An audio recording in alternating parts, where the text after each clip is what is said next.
E a gente segue em Brasília, Débora, agora com as informações da Samantha Klein, em reação aí das defesas dos réus diante do voto da ministra Carmen Lúcia. Oi, Samantha, boa tarde. Oi, muito boa tarde, Carol. Bom, a gente tem aí uma manifestação rápida de alguns advogados que reclamaram bastante da rapidez do voto sucinto da ministra Carmen Lúcia. Inclusive, eles afirmam que esperavam, então, um maior detalhamento. Ela fez uma parte já no início, dizendo que tinha um voto de mais de 300 páginas, mas que não leria todo ele, fazendo ali uma espécie de cutucada contra o ministro Luiz Fux com aquele voto que o superou 12 horas, 13 horas, enfim. O advogado Jair Alves Pereira, que é da banca de defesa de Mauro Cid, o delator, afirmou que o voto de Fux foi destruído, dessecado. Inclusive, ele acredita que o próprio ministro vai fazer uma parte depois que o ministro Cristiano Zanin concluir o seu voto. E isso era uma impressão que eu também estava tendo ao observá-lo, porque a todo momento ele faz leituras de um calhamaço de páginas. Então, o ministro está ali atento ao que está sendo dito, mas não para de buscar argumentos. Essa é a impressão que a gente dá. O advogado Jair ainda disse assim, olha, eu acho que não sobrou nada do voto de Fux.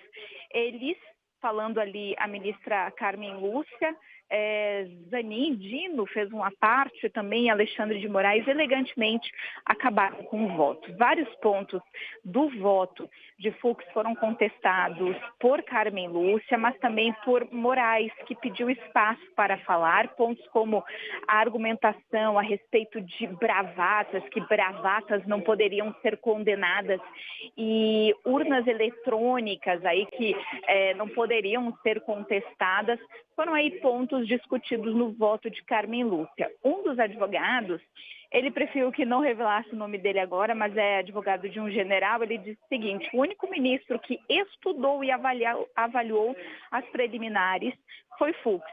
Esse julgamento é político e o Supremo acha que tem um papel civilizatório, que tem que banir Bolsonaro. E afirmou assim, Bolsonaro é tido como um sujeito que fala coisas horrorosas, mas isso não é um motivo para condenar o réu. Já o advogado Paulo Bueno, que defende Bolsonaro, afirmou que há possibilidade de discutir embargos infringentes. Ele também não descarta recorrer a cortes internacionais, é algo que a defesa já vinha falando antes, mas vale ressaltar que, ainda que haja um entendimento hoje de que são necessários 2 votos divergentes para levar um julgamento a plenário, da turma para o plenário, isso não está escrito no regimento do Supremo, e é nisso que os advogados confiam. Já entre os políticos, os parlamentares daquela ala mais bolsonarista criticaram muito o voto tão rápido da ministra Carmen Lúcia e ainda falaram em apartes desrespeitosos de Alexandre de Moraes nas críticas veladas, ou na verdade nem tão veladas, ao voto do ministro Luiz Fux, que absolveu, né, que para ele, segundo o voto dele, há uma absolvição aí do ex-presidente Jair Bolsonaro. Com você.